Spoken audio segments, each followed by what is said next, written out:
is communication. That is our ABC for today. So I want you to remember that, because when you ask yourself, why do children misbehave? You must start there. If you try to skip the ABC step, then you've skipped everything else and you are just throwing spaghetti at the wall, hoping that it sticks. What we want to do is really be scientists, really be detectives and decode exactly what it is so we can go ahead and shape it up and fix it. So all behavior is communication. We need to know that from the get-go. Behavior itself is neutral, meaning that it's not good or bad. It really just depends on the situation.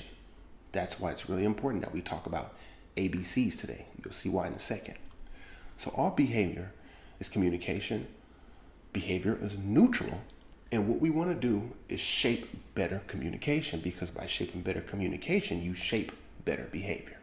Now I want you to imagine how different your day would be if you didn't have to constantly correct, redirect, and repeat yourself. Well, you can get there, but it starts with building structure and predictability. And that's what we're doing here today. So understand that behavior is predictable. An ounce of prevention is worth a pound of cure. Because here's the truth. Most behavior challenges don't come out of nowhere, okay? They just don't pop up out of thin air. They usually show up during transitions, moving from one activity to another, unstructured time when they get to be free and do whatever they like to do, or when expectations are not clear. They don't know exactly what they're supposed to do, or the language you use was way too advanced for them to follow the directions you gave. What's powerful is that we can reduce a lot of those moments simply by being consistent and using visuals and routines to support them. So let me show you how. So when your child knows what's coming next, they're much less likely to resist or panic. Consistency makes the world go round. Even something as small as brushing teeth can be an absolute disaster if they don't know when or how to do it. Because usually, once the timer's cut off, somebody comes over, shuts the computer off, shuts the iPad off, shuts the video game off, takes the toy away, and that starts problem behavior, even if they knew 30 minutes was coming up. But if you say, time is up, timer's going off, and they say 5 more minutes, you would be absolutely amazed at how good that works at keeping them calm and safe. And then even transitioning from that activity after the 5 minutes they asked for is up. Sometimes they'll even get up before that 5 minutes is up. Absolutely amazing. And then we already talked about the pre-med principle, which is you engage in a less preferred activity before a more preferred activity. But the key here is timers, my favorite tool, because it is teamwork. Now, instead of you versus the child or the child versus you, it is us versus the timer. Let's beat the timer. Can we finish it in time? Can we follow the instructions that the timer has given us? And it doesn't matter. You can use a red timer. Okay, we call it the red timer because the time, if I can get it to work, it goes down, and once the red is gone, beep, beep. There you go. You can have a liquid timer, some of my favorite, especially for those that are visual. They love to see this. Matter of fact, this might be more distracting than the actual item that they're going to get once they finish whatever they're supposed to do. And of course, you can get a good old, everybody got one, timer for the phone. This is honestly what I use the most. And it really depends on the age of the child. It really depends on the age of whoever it is you're working with. It doesn't have to be a child, but you can adjust it. You can use a watch. The whole point is that you give some type of structure or routine to the activities, especially if unpredictability is what's causing the problem behavior. Let's just ask you. If somebody, your boss came to your job and say, hey, I got a surprise report for you to write, or I got some surprise work for you to do, how would you respond to that? You wouldn't be happy. You would probably throw a tantrum. You might throw a worse tantrum than a child might throw if you tell them they got to go to the store instead of going to the park because we out of something. So don't expect them to do something that you wouldn't even do yourself. The goal is to give warnings before the change happens so the child doesn't feel surprised or out of control. If you can do that, you've successfully mastered this part of boot camp. So I'm going to leave you with this. When children feel secure, they behave better. When expectations are clear, there's less resistance. And when we're consistent, the guesswork goes away because they know what happens from one moment to the next, and they can start to build a routine of their own, patterns of their own. Okay. You don't need to be perfect. You just need a plan, which we gave you. We gave you 2 strong tools the morning and evening routine chart, as well as that first then board. So start implementing those as soon as you can.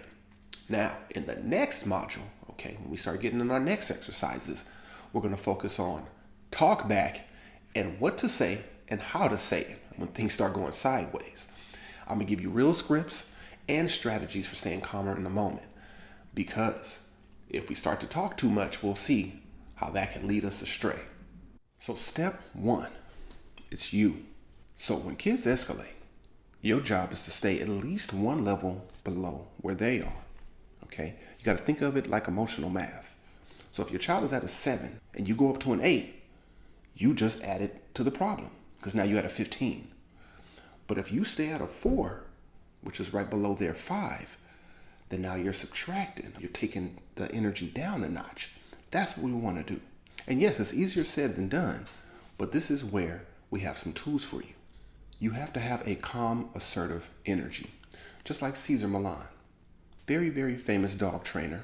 He's dealing with pit bulls, deadly animals that could rip you apart. But he's the boss.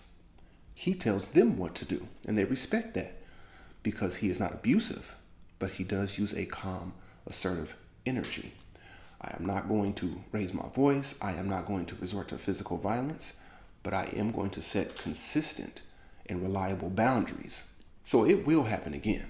And when it does, remember this: stay calm, don't match their energy. That's number one. We talked about that with Cesar Millan. Remember that. Also, planned ignoring. You don't have to respond to everything. A lot of people get caught into these back and forths. A lot of times that just delays the onset of whatever you asked them to do anyway. So they were able to successfully knock you off your game by just getting into a back and forth with you. Don't allow that to happen.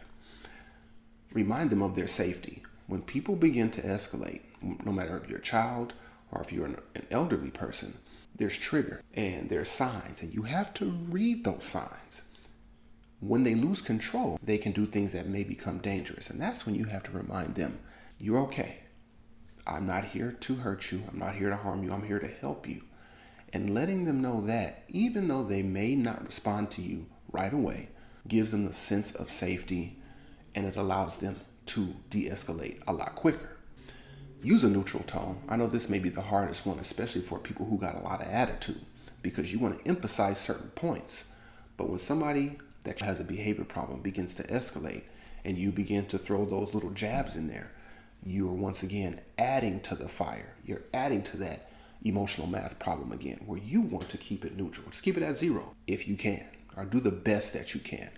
Be direct. It is okay to use direct language. I need you to do this. Please help me do this. Can you pick that up for me? Let's go over here. Let's take a deep breath. Let's look at each other. Whatever it is. But you don't want to start asking questions. You don't want to start talking too much, because that is sensory overload. And once again, you need to remember to breathe deeply. Activate that vagus nerve so that it can calm the body down. It'll activate the portion of the brain that tells you to calm down, allowing you to relax and deliver the message, keep everyone safe, and make sure that if it escalates, it doesn't blow up.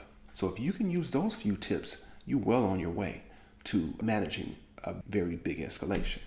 It helps you to map out what triggers to watch out for, what common strategies work for your child, and what you can do to stay centered. Practice it before the crisis, so when it happens again, you're not guessing.